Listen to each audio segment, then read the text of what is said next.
బల్ల వర్తమానం వినే ముందు 159వ పాట పాడతాం. అది పాడుకున్నాక అప్పుడు మొదటి చరణం చివరి చరణం పాడదాం. పాస్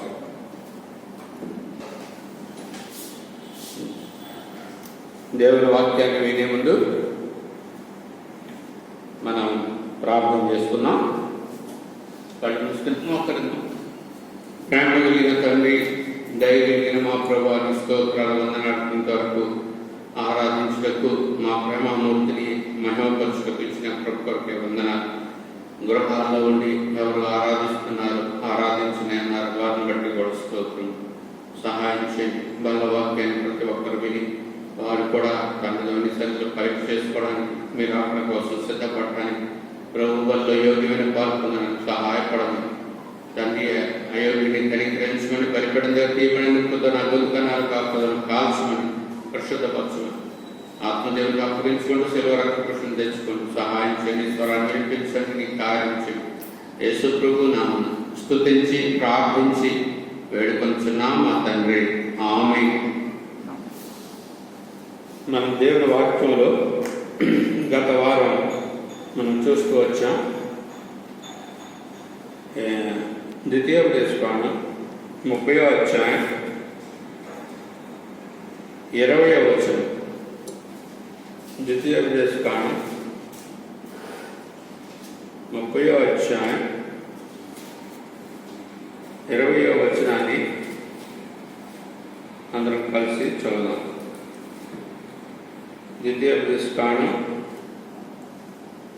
30వ అధ్యాయం 20వ వచనాన్ని అందరం కలిసి చదువుదాం. నీ పితరులైన అబ్రహాము, ఇస్సాకు, యాకోబులకు ఆయన ప్రమాణం చేసిన దేశంలో మీరు నివసించినట్లు యెహోవాయే నీ ప్రాణమునకును నీ దీర్ఘాయువునకును మూలమై ఉన్నాడు. కాబట్టి నీవును నీ సంతానం బ్రతుకుచు నీ ప్రాణమునకు మూలమైన నీ దేవుడైన యెహోవాను ప్రేమించి ఆయన వాక్యం విని ఆయనను హత్తుకున్నట్లు జీవమును కోరుకొనడి. ఆ మధ్యలో మంచంగా నీ ప్రాణమునకు నీ దీర్ఘాయువునకు మూలమై ఉన్నాడు. దేవాదేవుడు ప్రతి మానవుడు ఆయన చెప్తూ ఉంటున్నాడు. అందులో ప్రత్యేకంగా ఇక్కడ దేవుని ప్రజలతో చెప్తున్న మాట ఇది. నీ ప్రాణమునకు నీ దీర్ఘాయువునకు ఆయన మూలం. ఈ కరోనా కాలంలో నువ్వు నేను ఎరగవలసింది, ఈ లోకంలో మరణం అందరికీ సంభవిస్తారు. ఏదో దినాన్ని ఈ లోకాన్ని విడిచిపెడతాం. కానీ ఆత్మ మరణం నుంచి తప్పించబడాలి అంటే యేసుప్రభువు అక్కరే. ఆ ప్రేమమూర్తే అంచెత చచ్చిన వారిని బ్రతికించిన మహాప్రేమని ఇందాక ఎఫ్సి 2:4 వచనంలో చదివాం. చచ్చిపోయిన మన బ్రతుకులు ప్రేమించడానికి మహాప్రేమ చూపించిన దేవుడు మన జీవితాల్ని, మన ప్రాణాలని ఆయన ప్రేమించినాడు. ఆయనే మూలం, ఆయనే ఆధారం. అంచేత ఈ కరోనా కాలంలో 3 విషయాలు ఇక్కడ ప్రాముఖ్యమైనవి. మనం నీ ప్రాణములకు మూలమైన నీ దేవుడైన యెహోవాను ప్రేమించి ఆయన వాక్యమిని ఆయన హత్తుకొనున్నట్లు జీవాన్ని కోరుకొనడి. అంచేత మనము ఇప్పుడు మన జీవితానికి, మన జీవానికి ఆయన మూలం కనుక గత వారంలో ప్రేమించుట గురించి చూసాం. ఈ దినాన్ని ఆయన వాక్యమును విని అనేటువంటి మాట కొద్దిగా చూద్దాం. దేవుని వాక్యం చాలా విస్తారమైంది. ఎంచేతంటే దేవుని వాక్యంలో ఎన్నో సంగతులు రాయబడ్డాయి. అవన్నీ మనం చూడలేము. జస్ట్ కొన్ని విషయాలు, కొన్ని సంగతులు మనం ఆలోచన చేసినప్పుడు దేవుని వాక్యంలో అది దేవుని వాక్యం చాలా రకాలుగా పోల్చబడింది. అది కీర్తన గ్రంథంలో దీపం అంటాడు.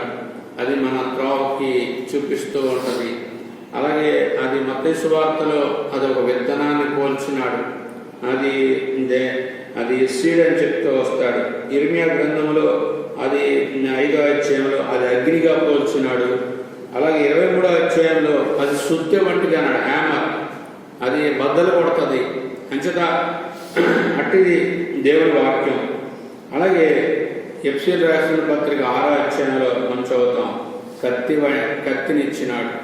అంచేత అదే దేవుని వాక్యం అని అనేక రకాలుగా దేవుని వాక్యం పోల్చబడింది. దేవుని వాక్యంలో ఇక్కడ తెలుగులో ఏమనంది, ఆయన వాక్యం విని, English and voice of the lord అన్నది.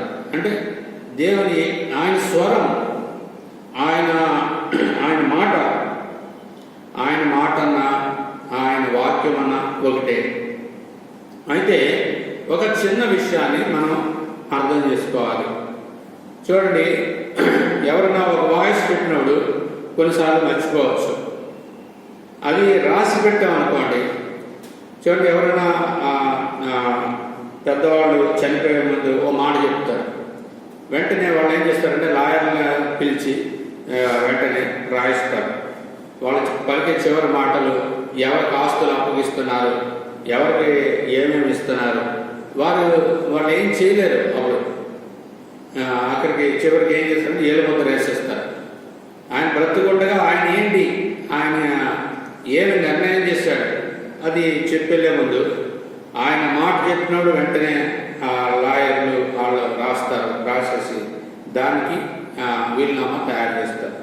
అంచేత దీనికి పేతురు అనేటువంటి భక్తుడు ఒక చక్కటి మాట చెప్పినాడు. చూడండి, 2 పేతురు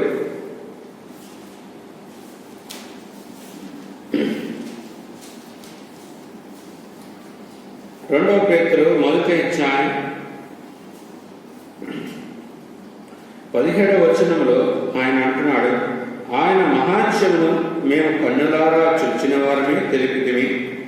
ఈయన నా ప్రియ కుమారుడు, ఈయన యందు నేను ఆనందించున్నాను అని ఒక శబ్దము మహాదివ్య మహిమ నుండి ఆయన యొద్దకు వచ్చి ఉన్నప్పుడు తండ్రి అయిన దేవుని వలన ఘనతయు మహిమయు ఆయన పొందగా మేము ఆ పరిశుద్ధ పర్వతం మీద ఆయనతో కూడా ఉండిన వారమే. ఆ శబ్దము ఆకాశం నుండి రాగా వింటిమి. ఆ శబ్దం యొక్క గొప్పతనం అంతా 17వ వచనంలో వివరించినాడు. ఆయన ఎందుకు వచ్చింది, ఇది శిష్యుల దగ్గర కాదు.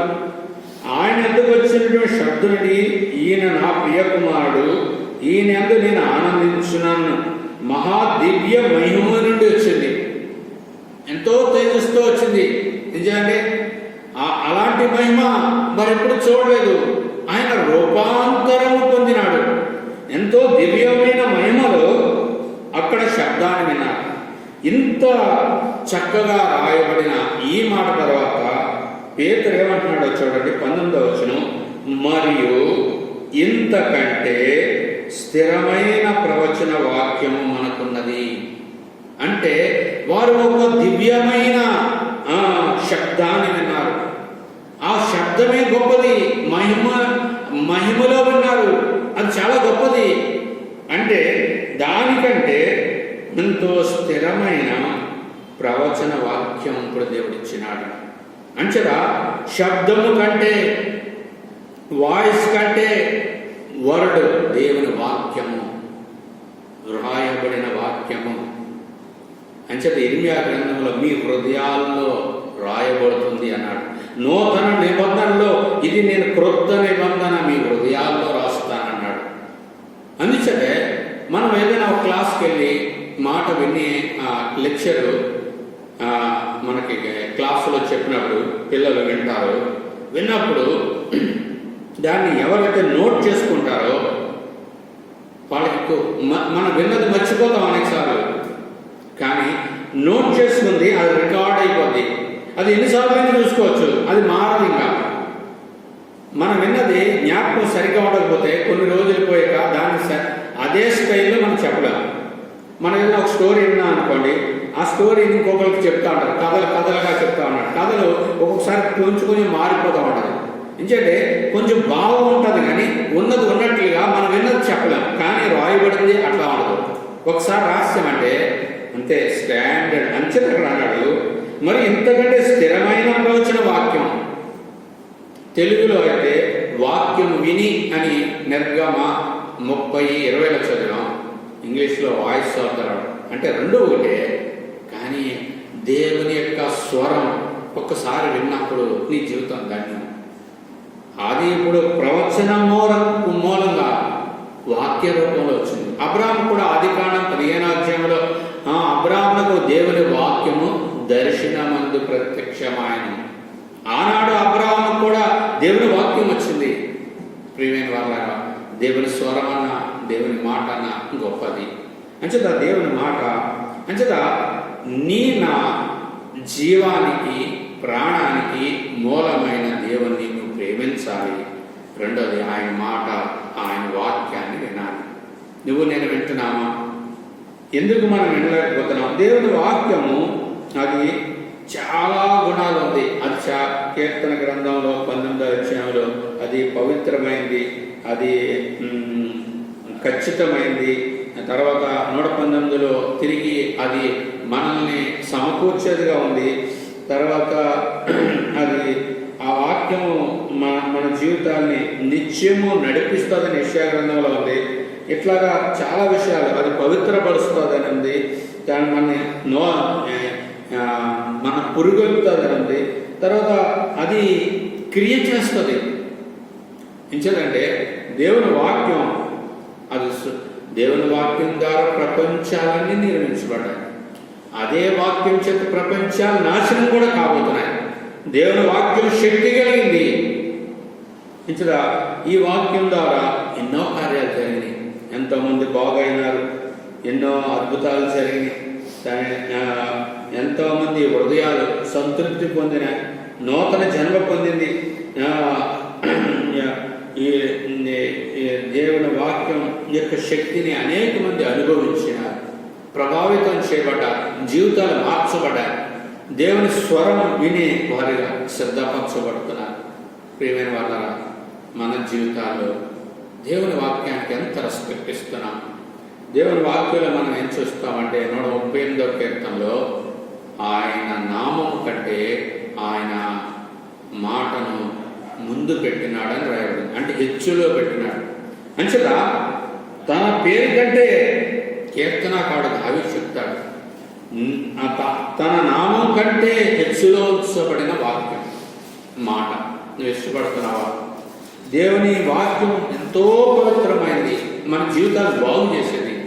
దేవుని వాక్యాన్ని గురించి మనం వివరించాలి.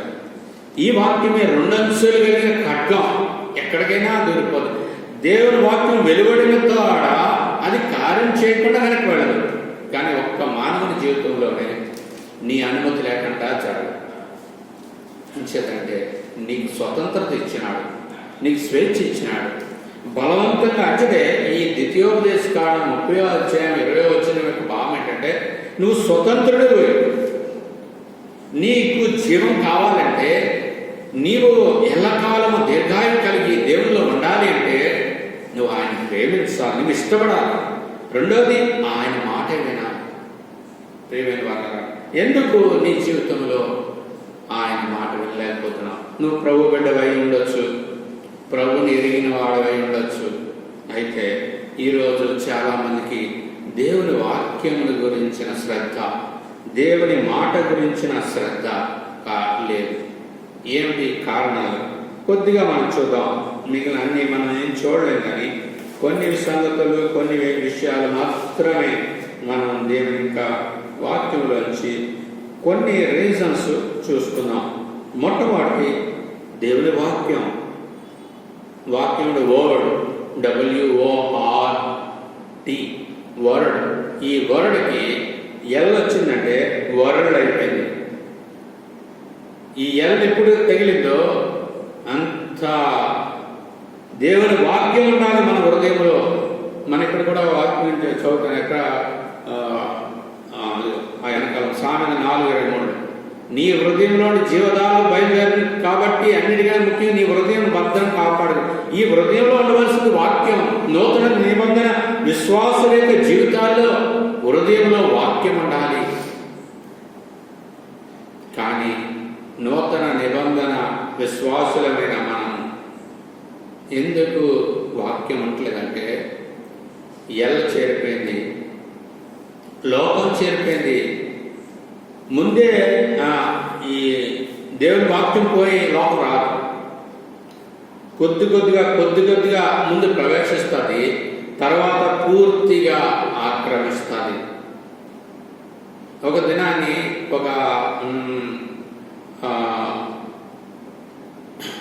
బాటసారి వెళుతూ ఉన్నాడు.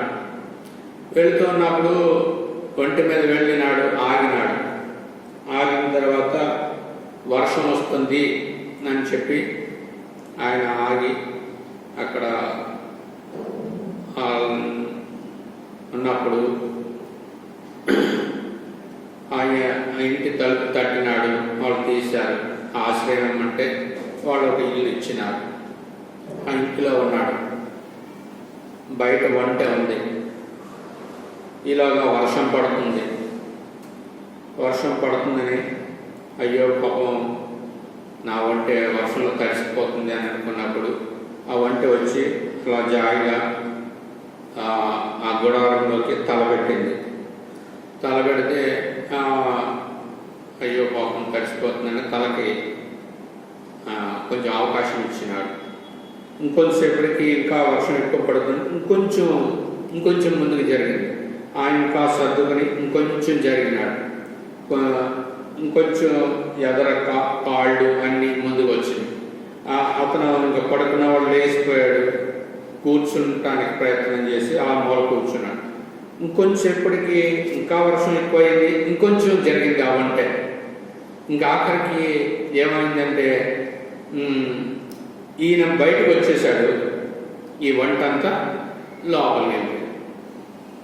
ఆ యొక్క కథ సామెత యొక్క థీమ్ ఏంటంటే మన జీవితంలో కొన్నిసార్లు మనం కొంచెం అవకాశం ఇస్తాం. ఆ వంటే తడిసిపోతుంది అని అనుకుంటాం. ఈ లోకంలో నాకు నష్టం జరుగుతుంది అని అనుకుంటాం. మనం లోకంలో నష్టం జరిగినప్పుడు మనం భరించలేము. ఆ వంట దేనికి సాదృశ్యం అంటే లోకం. అది నష్టపోద్దేమో, అది నాశనం అయిపోద్దేమో, అది తడిసిపోద్దేమో, దానికి రోగం వస్తుందేమో అనుకున్నాడు ఆ వ్యక్తి. ఈయన రోగం పాలైనాడు. ఇతను బయటకు వచ్చేసినాడు. ఇతను తడిసిపోయినాడు. ప్రియమైన వాళ్ళరా, మన జీవితంలో దేవాదేవుడు మనకి చక్కటి జీవితం ఇచ్చి చక్కటి హృదయం ఇచ్చినాడు. ఈ హృదయంలో వాక్యం ఉండాలి. ఇది సామెత 4:23లో ఇది జుంటిది మనది. ఈ ప్రవాహం ఇందులోంచి ఎన్నో విషయాలు జీవధారం బయలుదేరతాయి. అంచేత దేవుని వాక్యంతో కొలస్సీయులకు రాసిన పత్రికలో నీ వాక్యంతో నింపుకోవాలి. ఎందుకు నింపుకోలేకపోతున్నావు అంటే ఈ హృదయంలో లోపం ప్రవేశించింది. లోపం ఎందుకు ప్రవేశించింది? ఎందుకు లోపం? నీకు నాకు లోకంతో సంబంధం ఉంటుంది. లోకంలో ఏముంటాయి? డబ్బు ఉంటుంది, ఆస్తులు ఉంటాయి, బంధువులు ఉంటారు, స్నేహితులు ఉంటారు, ఇరుగు పొరుగు వారు ఉంటారు, అందరూ ఉంటారు. నువ్వు వాళ్ళతోటి ఆయా సంబంధాలు కలిగి ఉంటావు. నువ్వు లోకంలో ఏ బంధుత్వం కానీ, ఏ స్నేహం కానీ, ఏ డబ్బు కానీ, ఏ వస్తువు కానీ, ఏ ఆస్తి కానీ కోల్పోవడానికి ఇష్టపడవు. లోకంలో ఉన్న స్నేహితులు ఇస్తాడు, ఉద్యోగం ఇస్తాడు, ఆస్తి అన్ని ఇస్తాడు. అన్ని ఆయన సంకల్పం. ఒకవేళ అది తీసేస్తాడు కూడా. ఉదయకాల ఆరాధనలో హబక్కు లేనప్పుడు కూడా ఆరాధించాడు. ఇవ్వడం తీసేయడం అంత ఆయన ఇష్టం. ఆయన మన సృష్టికర్త, మన జీవానికి, మన బ్రతుకి మూలం ఆయన అని అంటాం. మనం ఏం చేస్తామంటే మనకి ఏదైతే ఇస్తాడో వాటి మీద మనసు పెడతాం. అంచేత ప్రపంచంలో ఇప్పుడు విశ్వాసుల జీవితాల్లో మొదటి పతనం ఏంటంటే దేవుని వాక్యం హృదయంలో ఉండాలి. ఈ దేవుని వాక్యం హృదయంలో లేకుండా లోపం ప్రవేశిస్తుంది. ఆ వంట తడిస్తుంది అంటే అది అనారోగ్య పాలవుతుంది, నష్టమవుతుంది అని ఏం చేస్తామంటే అమ్మో ఈ లోకంలో నాకు నష్టం రాకూడదు అంచేత కొంత వాక్యము లేకపోయినా పర్వాలేదు, నేను దీనికి స్థానం ఇస్తాను, ఒంటికి స్థానం ఇస్తాను, లోకానికి స్థానం ఇస్తాను అని కొద్దిగా ఇస్తున్నా. తర్వాత అది క్రమక్రమంగా అలా ఉండదు, అది కూడా చొచ్చుకొచ్చేస్తుంది. ఎంతవరకు వస్తుందంటే నిన్ను అందులో నుంచి బయటకు దోసి నీవు అనారోగ్య పాలైపోతావు. అందుచేత మన జీవితంలో మొట్టమొదటిగా దేవుని వాక్యం, దేవుని మాట మన హృదయంలో సంపూర్ణంగా ఉండాలి. దాని లేని కారణం ఏంటంటే లోపము ప్రవేశించాలి. ప్రవేశించింది.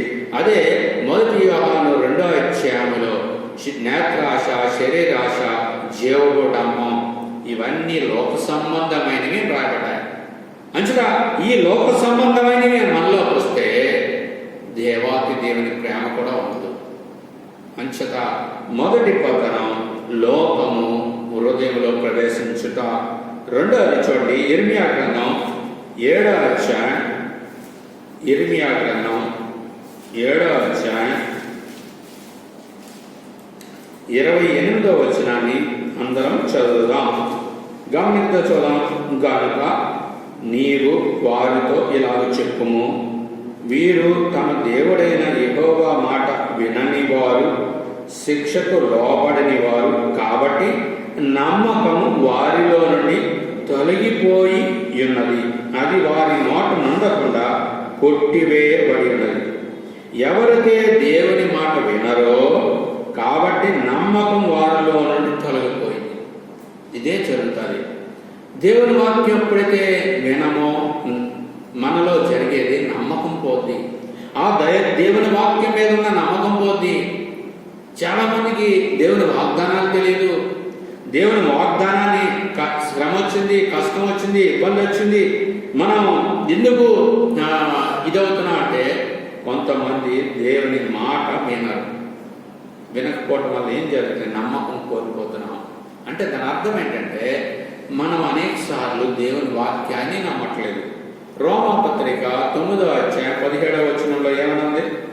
మనము ఆయన మాటను వినుట వలన విశ్వాసము కలుగును అని మనం చదువుతాం. రోమా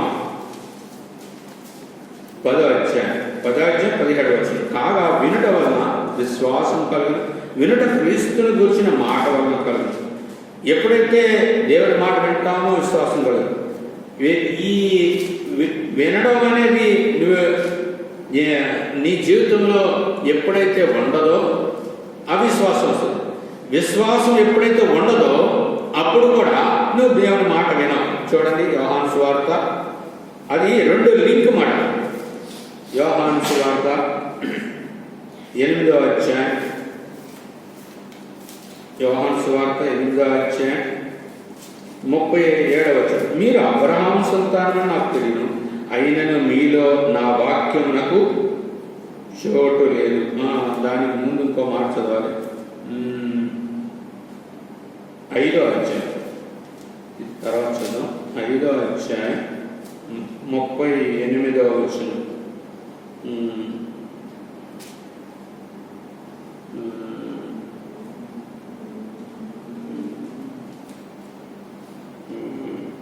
ఇక్కడ 5వ అధ్యాయం 30.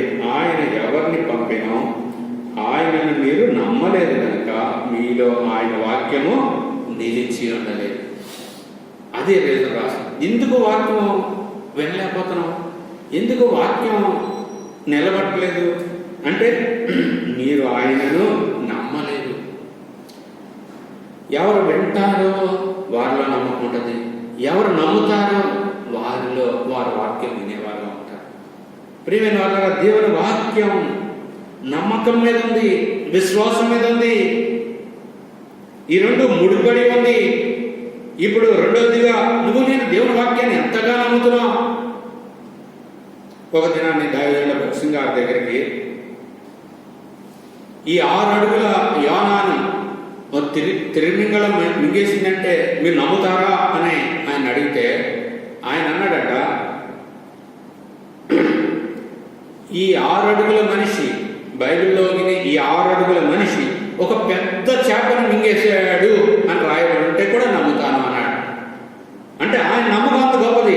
ఇంత 6 అడుగులే ఉన్నాడు మనిషి, కానీ ఈ తిరిమింగలో ఇంకా 16-17 అడుగులు పొడవగలిగిన పెద్ద తిరిమింగళాన్ని ఈయన మింగేశాడని రాయబడిన నేను నమ్ముతాను అని ఆయన జవాబు ఇచ్చిన. అంటే దేవుని వాక్యాన్ని అంతగా నమ్మినాడు, దేవుని వాక్యం ఖచ్చితమైందని నమ్మినాడు. ఇది మెకానికల్గా లెక్కల ప్రకారం సూట్ కాదు కొన్నిసార్లు. కానీ చూడండి, ఉదయకాల బైబిల్లో చచ్చిన వారిని బ్రతికించడం ఎట్లా సైన్స్ ఒప్పుకుంటుందా? చచ్చినోడు ఎట్లా బ్రతుకుతాడు? అది సృష్టించిన సృష్టికర్త కనుక ఆయన బ్రతికించగలడు, చనిపోవడానికి కూడా ఆయనే. నువ్వు బ్రతకాలన్నా, జీవించాలన్నా, ఏదవ్వాలన్నా ఆయనే మూలం. ఆయన సృష్టికర్త. ఆయనకు అసాధ్యమైంది లేదు. అంచేత మన జీవితంలో నువ్వు దేవుని వాక్యాన్ని నమ్మాలి. ఎంతగా మనం నమ్ముతామో అంతగా మనం వాక్యాన్ని ప్రేమిస్తాం. మనలో నమ్మకం తక్కువ, చాలా కొద్దిగా చదువుతాం, కొంచెం చదివితే సరిపోద్ది అని అనుకుంటాం. అలా కాదు. దేవుని వాక్యాన్ని ఇష్టంతో చదవాలి. అదే మధురమైన వాక్యం అని బైబిల్ చదువుతుంది, చెప్పబడుతుంది. అంచేత ఈ మధురమైన మాటలు నువ్వు నేను ఇష్టంగా ప్రేమతో చదవాలి, బలవంతంతో కాదు. ద్వితీయోపదేశకాండం 30:20 చెప్పేది అంటే నువ్వు బలవంతమైన కుమారుడు కుమార్తెగా ఉండకూడదు. చాలామంది బలవంతంగా చిన్నప్పుడు పిల్లలకు నేర్పించినప్పుడు కొంచెం బలవంతంగా నేర్పిస్తాం. దాని రుచి ఎరిగిన తర్వాత, దాని యొక్క ప్రాముఖ్యత ఎరిగిన తర్వాత ఇంకెవరు నేర్పించావు? పెద్దవాడికి అరే నువ్వు ఇలా చేయి అలా చేయని అతడు ఇంకా ఇతరులకు చిన్న బిడ్డలకు నేర్పుతాడు. నేను ఆ జీవితంలో ఎంతకాలం చూసినా బలవంతంగా ప్రభువుని ప్రేమిస్తాం, బలవంతంగా వాక్యం చదువుతాం, బలవంతంగా కష్టంగా ఇష్టంగా చదవం వాక్యం విచారం. ప్రియమైన వాళ్ళరా, ఇంకేదైనా లోక వార్తలు, ఏదైనా న్యూస్ లేదా ఏదైనా విషయం ఏదైనా నెట్లో చూడ చాలా టైం హెచ్చిస్తారు మనుషులు. అది కూడా తర్వాత చూద్దాం. ప్రియమైన వాళ్ళ, ఎందుకు మన జీవితాల్లో దేవుని వాక్యాన్ని మనం వినలేకపోతున్నామంటే నమ్మకం లేదు. ప్రియమైన సహోదరుడు, ఆ సహోదరి, దేవుని వాక్యాన్ని నమ్ముతున్నావా? టైం అయిపోతుంది, ఇంకా ముందుకు చూద్దాం. ఇప్పుడు యోహాను సువార్త 8:37 ఇందాక చదివేసి మళ్ళీ చదువుదాం. 8:37 మీరు అబ్రహాం సంతానమని నాకు తెలియను. చదువు. అయినను మీలో నా వాక్యం నాకు చోటు లేదు కనుక నన్ను చంపలేదు. దేవుని వాక్యానికి చోటు ఇవ్వాలి. అన్నిటికీ చోటిస్తాం. పిల్లలకి మన హృదయంలో చోటిస్తాం, మన ఉద్యోగానికి చోటిస్తాం, మన అక్కర్ల కోసం చోటిస్తాం. కానీ నువ్వు నేను దేవుని వాక్యానికి ఎంత చోటిస్తున్నావు? ఎంత సమయం తీసుకుంటున్నావు? చోటు ఇవ్వట్లా. చోటు ఇవ్వడం అంటే సమయం ఇవ్వాలి. ఇప్పుడు నో టైం, అన్నిటికీ టైం ఉంది. అన్నిటికీ ఎంతో శ్రద్ధ వహిస్తాం. ఎంతో మహిమ ప్రభావం కలిగిన దేవుని స్వరం ఇది. దానికంటే ప్రవచన వాక్యము ఇప్పుడు ఇవ్వబడిందని పేతురు చెప్తే, ఈ ప్రవచన వాక్యము చదవడానికి టైం లేదు. ఏమి సంభవించిన ముందు నేను కనీసం ఒక అధ్యాయం చదవాలి. దేవుని స్వరం ఏంటో తెలుసుకోవాలి. మనం ఇష్టపడుతున్నామా? ఇది బలవంతంగా కాదు, ఇష్టంగా చేయాలి. నువ్వు ఎంతో ఆనందంగా చేయాలి. అందుచేతే నా హృదయంలో వాక్యానికి చోటు లేదు. ఎవరి హృదయంలో దేవుని వాక్యానికి చోటు ఉండదో వారికి దేవుడు చోటు ఇవ్వడు. వాక్యమైన దేవుడు యోహాను సువార్త 1:5 ఆ వాక్యమే శరీరధారిగా ఈ లోకానికి వచ్చిన యేసు ప్రభు. యేసు ప్రభు వాక్యమన్నా యేసు ప్రభు అన్న ఒకటే. అంచేత మనం ఎక్కడ చూసినా వాక్యాన్ని కలిగన్నాం. ఈ నూతన నిబంధన జీవితాల్లో వాక్యం చాలా ప్రాముఖ్యం. అంచేత వాక్యం మాట్లాడుతుంది, వాక్యం బ్రతికిస్తుంది, వాక్యము ఆదరిస్తుంది, వాక్యము పునర్జీవాన్నిస్తుంది. మన జీవితాన్ని బ్రతికించి బలపరిచి నడిపిస్తుంది. ఆ వాక్యాన్ని అశ్రద్ధ చేయకు. నువ్వు ఏది అశ్రద్ధ చేసినా దేవుని వాక్యం, యవనస్తుడా నువ్వెవరివైనా సరే వాక్యానికి చోటిస్తే అది నిన్ను గొప్ప చేస్తుంది. సామెతలో చదువుతాం, నువ్వు దేవుని కట్టడలు దేవుని మాటలకి నువ్వు హెచ్చుగా చూస్తే నిన్ను అది ఉన్నతమైన స్థితికి తీసుకెళ్తావు. బైబిల్లో చూడండి, ఎంతమంది దేవుని వాక్యానికి ప్రాముఖ్యత ఇచ్చారో వారు హెచ్చించబడినారు. దావీదుని తీసుకోండి, దేవుని వాక్యం అంటే చాలా ఇష్టం, హెచ్చించబడ్డాడు. హెచ్చులో కావాలంటే దేవుని వాక్యం ఎంత శ్రద్ధగా వాక్యం చదువుతావో వారి చదువులు ఆశీర్వదించబడతాయి, వారు దీవించబడతారు. ఈ రోజు అనేక మంది దేవుని వాక్యం చెప్పే స్థాయిలో ఎందుకు లేరంటే వాక్యాన్ని ప్రేమించట్లా. వాక్యము అనుదినము మనం ఇష్టపడాలి, వాక్యానికి చోటు ఇవ్వాలి, వాక్యానికి ఇష్టపడాలి, వాక్యము జీర్ణించుకోవాలి. చాలా కొంతమంది చదివేసి వదిలేస్తారు, అట్లా ఉండకూడదు. కొన్ని పశువులు చూడండి నెమ్మర వేస్తూ ఉంటాయి, అంటే అది గబగబా తినేస్తుంది, తర్వాత లేజర్ టైం తీసుకొని మళ్ళా అది నోట్లోకి తెచ్చుకొని మళ్ళా ఆ వండల్ని నవ్వుతుంది, గ్రైండ్ చేస్తుంది. మన జీవితంలో కూడా నెమ్మర వేయాలి. వాక్యం ఏంటి, ప్రభు ఏంటి, ఉదయకాలం మాటలు మరలా చూసుకోవాలి. అందులో ఉన్న లోతైన సత్యాలు ఏంటి, ప్రభు ఏం మాట్లాడుతున్నారు.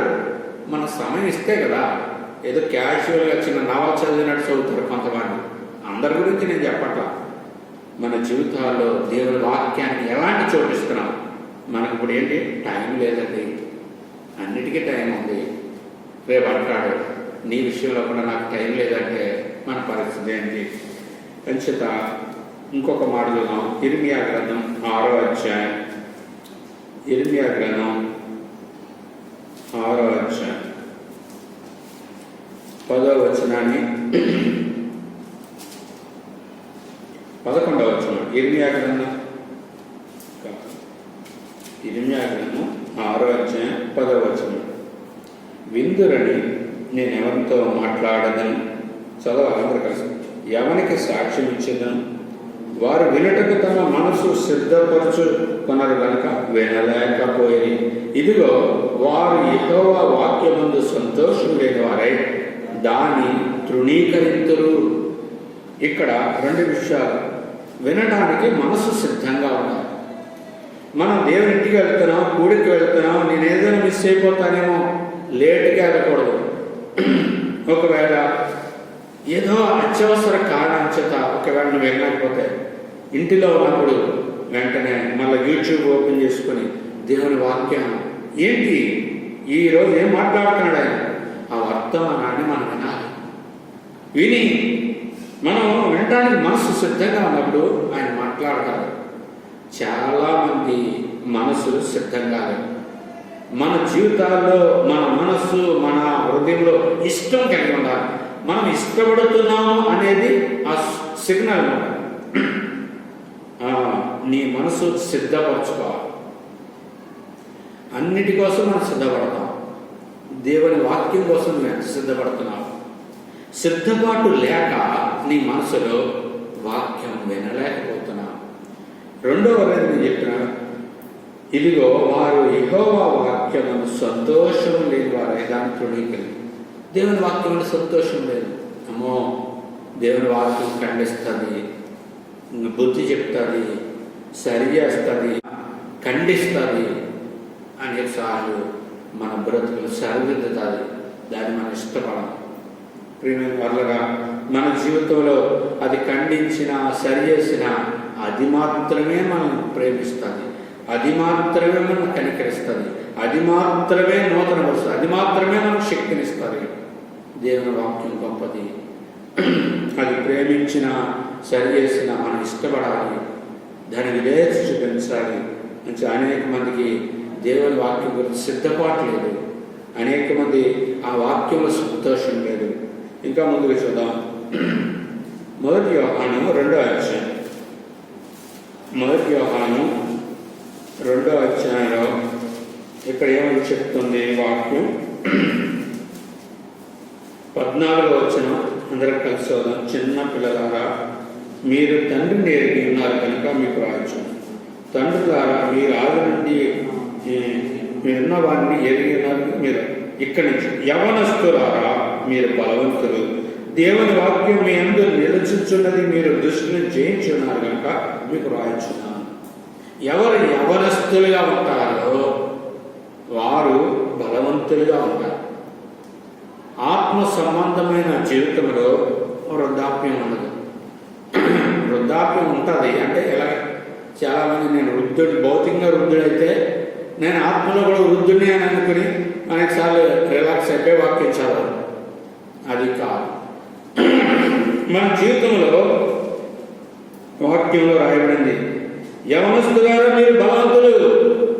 మన రోజు రోజుకి యెషయా 40లో రాయబడింది, ఈ నూతనమవుతూ ఉండాలి, నువ్వు రెన్యూ చేయబడాలి, నూతనపరచబడుతూ యవ్వనంలోనే ఉండాలి.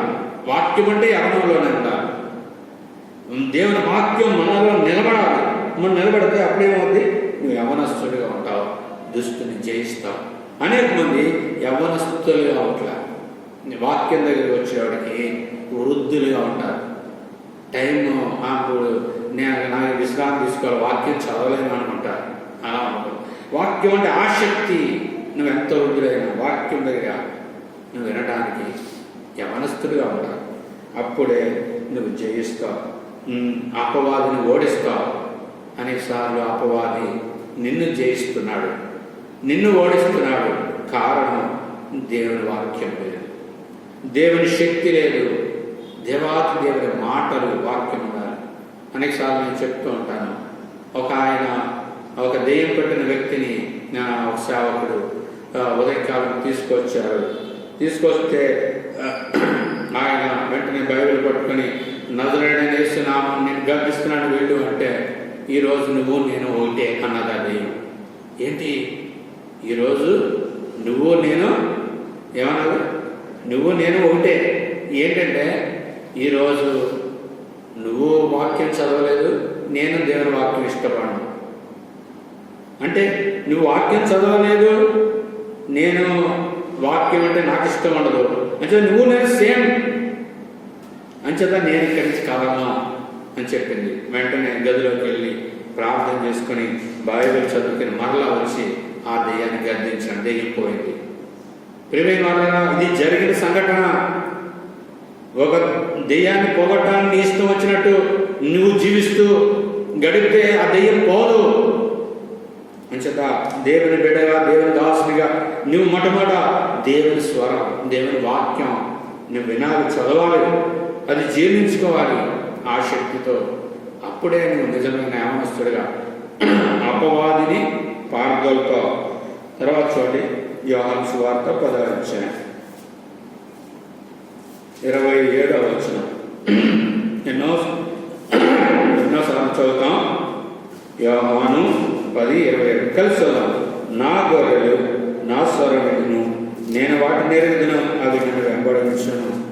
నువ్వు ఆయన గొర్రెలు అయితేనే ఆయన స్వరాన్ని వినగలుగుతావు. రోమపత్రిక 8వ అధ్యాయంలో అబ్బా తండ్రి అని పిలిచే ఆత్మ, ఆయన తండ్రి, నేను కుమారుణ్ణి. ఆయన తండ్రి అయి ఉండాలి నీకు. ప్రియమైన వాళ్ళరా, ఆయన లోక రక్షకుడు, మన కోసం ప్రాణం పెట్టారు. కానీ ఆయన నాకు రక్షకుడు. ఇప్పుడు నాకు ఆయన కాపరి, నా కాపరి ఆయన. ఆ కాపరి లేకుండా, ఆయన స్వరం లేకుండా ఉండలేను. తర్వాత ఇప్పుడు ఆయన నాకు తండ్రి, ఆయనకు నేను బిడ్డను. ఆయన మాట వినకుండా ఉండలేను. చెప్తావా? ఎంతోమంది ఇప్పుడు చాలా చోట్ల సంఘములో మాట వినట్లేదు, కుటుంబాల్లో సరిగా మాట వినట్లేదు, చేసే పనుల మధ్యన సరిగా మాట, అధికారుల మాట వింటలేదు, యజమానుల మాట వింటలేదు. వారు వింటున్నట్టుగా ఉంటారు, కానీ వారు ఏదో సాకు చెప్తారు, ఏదో రీజన్ చెప్తారు. కుటుంబాల్లో కూడా అంతే. ఏదైనా పని చేయాలంటే ఏదో వంక చెప్తారు. వంక చెప్పకుండా, ఏది చెప్పకుండా సంపూర్ణమైన విధేయత. బైబిల్లో కూడా రాయబడింది. 2 కుమారులు ఉన్నారు. వెళ్ళి ద్రాక్ష తోటలో పని చేయంటే పెద్దవాడు నేను పోను అన్నాడు, రెండోవాడు పోతాను అన్నాడు. కానీ రెండోవాడు వెళ్తాను అన్నవాడే వెళ్ళలేదు, పెద్దవాడు మనసు మార్చుకుని వెళ్ళాడు అని రాయబడింది. అంటే మనం ఎలా ఉన్నాం? మన జీవితంలో చెప్పినది చేయడానికి మనం ఇష్టపడుతున్నామా? ఆయన స్వరాన్ని వింటున్నాకి ఇష్టపడుతున్నామా? ఆయన మన కాపరి అయితే, ఆయన మన తండ్రి అయితే మనం ఆయన స్వరం వింటాం. ఇలా అనేకమైన సంగతులు బైబిల్లో రాయబడ్డాయి. ఇంచక మన టైం అయిపోతుంది. మనం దేవుని సన్నిధిలో ఉంటున్నాం, ప్రార్థన చేసుకున్నాం. ద్వితీయోపదేశకాండం 30వ అధ్యాయం 20వ వచనంలో నీ ప్రాణానికి, నీ జీవానికి మూలం ఆయన. అంచేతని ఆయన ప్రేమించాలి, ఆయన మాట వినాలి, ఆయన హత్తుకోవాలి. ఈ దినం ఆయనను, ఆయన వాక్యాన్ని వినాలి. ఈ వాక్యము పేతురు చెప్తున్నాడు. ఎంతో దివ్యమైన ఆయన స్వరం విని ఆయన మహిమలో చూసిన స్వరమిని దీనికంటే స్థిరమైన ప్రవచన వాక్యం ఇప్పుడు గ్రంథస్థం చేయబడిన దేవుని వాక్యం. దేవుని వాక్యం ఎప్పుడైతే రాయబడిందో చట్టం అవుతుంది. చూడండి, ఆఫీసులో ఏమంటారంటే ఎవరైనా ఒక ఆర్డర్ చెప్తారు మేడం, అయ్యా మీరు ఆ పని చేయండి అంటారు, దానికి లెటర్ ఇవ్వండి అంటారు. లెటర్ అంటే అథారిటీ. ఇప్పుడు ఒక చట్టం చేసినాడు ఆయన, ఈ వాక్యమే చట్టం, ఇది దేవుని చట్టం. ఇది ఆయన స్వరం ఇప్పుడు చట్టం అయిపోయింది. అందుచేతే దేవుని వాక్యం ద్వితీయోపదేశ కాండంలో, లేవి కాండంలో శ్రద్ధగా చదవాలి. అశ్రద్ధగా చదవకూడదు. వాక్యం శ్రద్ధగా బాధ్యతతో చదవాలి. ఇది నిన్ను హెచ్చిస్తుంది, నిన్ను నీ జీవితాన్ని ఆశీర్వదిస్తుంది అని చెప్పి ఎందుకు వెళ్ళలేకపోతున్నాం కొన్ని రీజన్ చూసాం. వరుసగా చూస్తే మొదటిగా వాక్యాన్ని హృదయంలో ఉంచుకోవాలి. కానీ లోకాన్ని ఉంచుకుంటున్నాం. లోకం ఎట్లాగా కొద్దిగా ప్రవేశిస్తుంది. అమ్మో లోపల ఇది నష్టం అవ్వకూడదు అని దానికి టైం ఇస్తాం, దానికి ఆశ కావచ్చు. అది అక్కడేపి అది బంధువులు అవ్వచ్చు, స్నేహితులు అవ్వచ్చు, ఉద్యోగం అవ్వచ్చు, పనులు అవ్వచ్చు, ఏదైనా అవ్వచ్చు. వాక్యము కంటే దేనికి నువ్వు ప్రాధాన్యత ఇస్తున్నావో అదంతా ఒక్కొక్కటి స్లోగా చేరిపోతుంది. రెండవది, వాక్యాన్ని నమ్మం. నువ్వు అన్నీ నమ్ముతావు, వాక్యాన్ని నమ్మినప్పుడు వాక్యం దగ్గరికి వస్తావు. అంచేత నిజంగా యోనాను చేప మింగిందా నమ్ముతామా? అంచేత మన జీవితంలో నమ్మకం ఎలా ఉంది? ఈ యూదులు నమ్మలేదు. యోహాను సువార్త 5:5 మీరు నమ్మలేదు కనుక మీరు నా వాక్యానికి మీలో స్థానమే లేదు. తర్వాత అంటున్నాడు, నమ్మలేని వారి జీవితంలో ఏం జరుగుతుంది? నెక్స్ట్ ప్లేస్ లేదు, స్థానం లేదు, టైం లేదు. మూడవదిగా మనం ఆ టైం కేటాయించడం, దానికి దేవుని హృదయంలో చోటు ఇవ్వాలి. దేవుని వాక్యం చోటిస్తే అది ఫలిస్తుంది. లోకాసు వార్త 8:15 ఆ విత్తనము మంచి మనస్సుతో ఎవరు స్వీకరిస్తారో వారిలోనే ఫలిస్తారు. అంచేత మనం చోటు ఇవ్వకపోతే ఆ హృదయంలో మంచి ప్లేస్ సిద్ధం చేయాలి, అది ఫలించదు. అంచేత మనం ఆ టైం ఇవ్వాలి. తర్వాత దేవుని వాక్యం మనం ఇంకొక మాట చూడలేదు. చూడండి, 1 పేతురు 2:8 అది కూడా చూద్దాం. 1 పేతురు 2:8 కట్టువారు వాక్యమున కవిధేయులై తొట్టిల్లుచున్నారు, దానికే వారు నియమింపబడి. దేవుని వాక్యానికి అవిధేయత వల్ల తొట్టిల్లు పోతున్నారు. దేవుని వాక్యానికి నువ్వు నేను విధేయత చూపించాలి.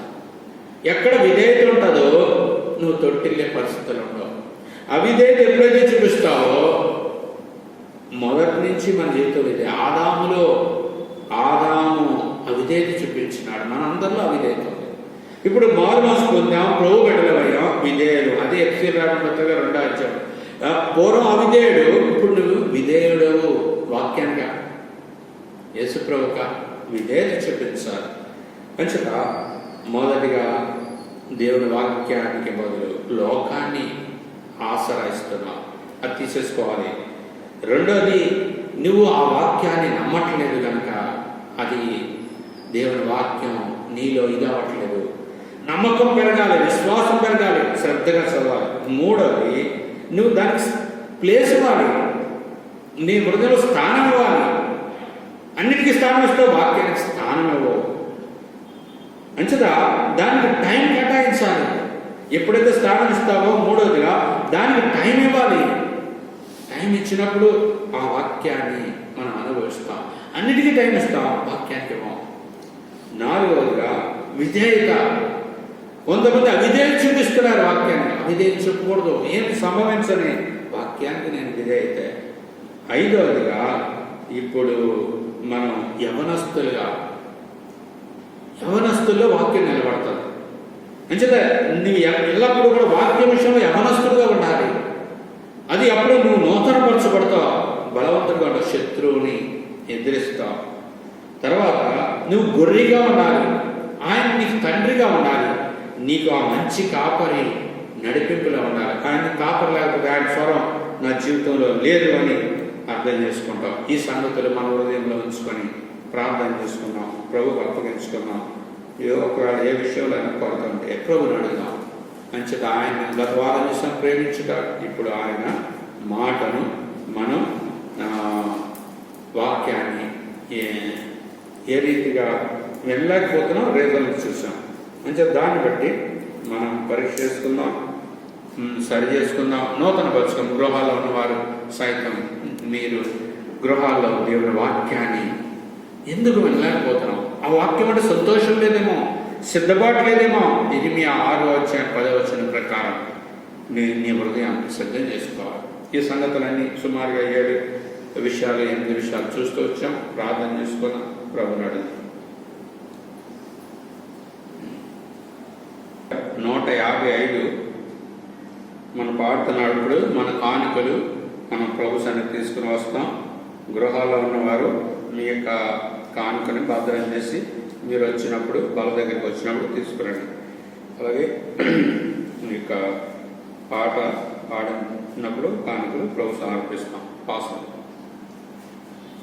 యేసు నన్ను ప్రేమించితివి. దయచేసి గమనించండి. చివరి ప్రార్థన చేసే ముందు యథావిధిగా రేపటి నుంచి 1 గంట ప్రార్థన చేయడానికి సిద్ధపడదాం. కొంచెం హాస్పిటల్ ఆయా బాధ్యతలు బట్టి మాకు కూడా 1-2 రోజులు వీలు కాలేదు. కొన్నిసార్లు చేస్తాను, పోస్టింగ్ కూడా పెట్టలేకపోతున్నాను. మంచిగా విషయాన్ని గమనించండి. ముఖ్యంగా సోదరుడు జోసెఫ్ కోసం భారంగా ప్రార్థన చేయండి. ప్రభు చిత్తమైతే సోమవారం డిశ్చార్జ్ ఇస్తారట. కొన్ని రోజులు ఆయన మందులు వాడిన తర్వాత మళ్ళీ టెస్ట్కి వెళ్ళాలి. ఇదే ఉన్నటువంటి విషయం అప్ టు డేట్. పరిశుద్ధ భారంగా ప్రార్థన చేయండి. అందరు ప్రార్థన ప్రభు కాపాడుతూ భద్రపరుస్తూ వచ్చినారు. పరిశుద్ధ ఆయనకు ఆరోగ్యం కోసం అన్ని చక్కగా ఎలాంటి ఇబ్బంది లేకుండా ప్రభు ఆయన సంపూర్ణమైన ఆరోగ్యం భవిష్యత్తులో అనుగ్రహించబడినట్లు భారంతో ప్రార్థన చేయండి. ఆ కుటుంబం కోసం కూడా ప్రార్థించండి. ఈ విషయాలు గమనించండి. ఇంకా కొంతమంది సంఘంలో జ్వరాలు కలిగి ఉన్నారు. కొంచెం ఆ విషయాలు శ్రద్ధ వహించండి, జాగ్రత్త తీసుకోండి. ఏదైనా డౌట్ వస్తే కూడా టెస్టులు చేయించుకోండి. మన విషయాలు అశ్రద్ధ చేయకూడదు. ఎందుకంటే మనం ఏదైనా డౌట్ వస్తే కూడా మనం ఐసోలేట్ అయిపోవాలి సంపూర్ణంగా. అది ఈ కరోనా ఎఫెక్ట్ ఒకవేళ అయినా దాని గురించి చింతపడదు. వెంటనే చర్య తీసుకోండి, దానిని జాగ్రత్త తీసుకొని టెస్ట్ చేయించుకోండి ఏదైనా డౌట్ వస్తే. లేకపోతే నార్మల్ జ్వరాలు చాలామందికి వస్తున్నాయి. నార్మల్ జ్వరాలు వేరు, కరోనా వేరు. మంచిగా అది ఇది కలిపి అక్కర్లేదు. జాగ్రత్త కలిగి ఉన్నాం. విషయాలు కలిగి జాగ్రత్తగా ప్రార్థన చేయండి. ప్రభు తిరిగి కంటోన్మెంట్ నుంచి విడుదలై మనం కూడుకునేలాగా భారంగా ప్రార్థన చేయండి. వచ్చే ఆదివారం కూడా యథావిధిగా మనం ఆన్లైన్ పరిచర్య కలిగి ఉంటాం. ప్రార్థన చేసుకుందాం. మనం కూడికను ముగిందాం. గృహాల్లో ఉన్నవారు కూడా దేవుని వాక్యాన్ని శ్రద్ధగా విని మరి ప్రభు రాజ్యానికి సిద్ధపడాలి. ఎవరైతే బలయుద్ధకు రావాలని కోరుకుంటారో వారు త్వరగా 12:30 నుంచి 2:30 వరకు మాత్రమే ఇక్కడ బల్ల ఉంటుంది. కొంతమంది చాలా లేటుగా వింటున్నాం, మాకు వీలు కావట్లేదు అని చెప్తున్నారు. అట్లా కానీ త్వరగా సిద్ధపడి వచ్చి బలలో పాల్గొని తీసుకోవడానికి సిద్ధపడండి. ప్రార్థన చేసుకున్నాం. ప్రేమ కలిగిన తండ్రి, దయాగా వందనాలు చెల్లిస్తున్నాం. మరొకసారి 5 దినం ఆరాధనలో బలలో సహాయపడి మీరు మాకు సహాయం చేసినందుకు వందనాలు. అలాగే ప్రభు గృహాల్లో కూడుకున్న వారు, ఆరాధించిన వారు, ఆరాధిస్తున్న వారు, అలాగే మీ కొరకు సిద్ధపడే మీ బిడ్డలందరూ బట్టి వందనాలు. దీవించండి, కాపాడండి తండ్రి. మీ వాక్యం వినేవారు సిద్ధపరచండి, బలపరచండి, భద్రం చేయండి. ప్రతి కుటుంబాన్ని కాపాడండి. ప్రత్యేకంగా జోసెఫ్ గారిని జ్ఞాపకం చేసుకోండి, భద్రం చేయండి. ప్రతి కీడిని తప్పించండి, ఆరోగ్యం దయచేయండి, సహాయం చేయండి, కుటుంబాన్ని ఆదరించండి. అందరికి మీ తోడు త్వరగా రికవరీ మళ్ళీ నిన్ను సేవించే బిడ్డగా సిద్ధపరచండి. అలాగే సోడా అబ్రాహం మిగిలిన వారికి కూడా సహాయం చేయండి. అలాగే ప్రభా నేను ప్రేమించి తీసుకొచ్చిన కానుకలు బట్టి స్తోత్రం దీవించండి. ఎవరైతే నీ బిడ్డలు దేవుని ద్రవ్యాన్ని భద్రం చేస్తున్నారు వారిని కూడా దీవించండి, కాపాడండి. అన్ని విషయాలు నీ కృపకు అప్పగించుకుంటూ వందనాలు చెల్లిస్తూ ఈ యొక్క కరోనా నుంచి కాపాడమని, భద్రపరచమని, త్వరగా తన్ని ఈ కంటైన్మెంట్ నుంచి విడుదలవి తండ్రి ఈ యొక్క విషయాలన్నింటి నుంచి తండ్రి విడుదల చేయబడి మీ ఇంటికి వచ్చి ఆరాధించడం మాకు సహాయం చేయమని, కాపాడమని ప్రార్థిస్తున్నాం. ప్రతి కుటుంబాన్ని ప్రతి బిడ్డ కోసం ప్రార్థిస్తూ వందనాలు చెల్లిస్తూ తోడుగా నడిపించమని, నీ దీవెనతో పంపమని తండ్రి ప్రయాసపడిన బిడ్డలు, యవనస్తులు, నీ ఇంటిని సిద్ధపరిచిన బిడ్డలు, వీరందరూ బట్టి వందనాలు. నీ కార్యాలు జరిగించండి, మీ దీవెన ఆశీర్వాదాలు దయచండి. ప్రతిదీ కూడా జాగ్రత్తగా ఇంత ఆన్లైన్లో పెట్టడానికి నీ స్కిల్ దయచేయండి, నీ నడిపింపు దయచేయండి, దీవెనకరంగా చేయండి. ఎవరు వింటున్నారో యూట్యూబ్ ద్వారా వారితో కూడా మాట్లాడు, నీ కార్యం చేయమని, మీరే మహిమ పొందమని మా ప్రియ ప్రభు రక్షకుడు యేసుప్రభు వారి నామమున స్తుతించి ప్రార్థించి వేడుచున్నాం మా తండ్రి, ఆమేన్. పరమ తండ్రి అయిన దేవుని ప్రేమ, క్రీస్తు యేసు ప్రభు యొక్క కృప, పరిశుద్ధాత్మ దేవుని యొక్క సహవాసము సన్నిధి కూడి వచ్చిన మనకును, గృహాల్లో కూడుకున్న వారికి, అలాగనే ఎవరైతే కూడుకోలేకపోతున్నారు నీ సన్నిధులు గడుపుతున్నారు వారికి సదా తోడండి నడిపించును కాక. ఆమేన్. Praise Lord. అందరికీ వందనాలు.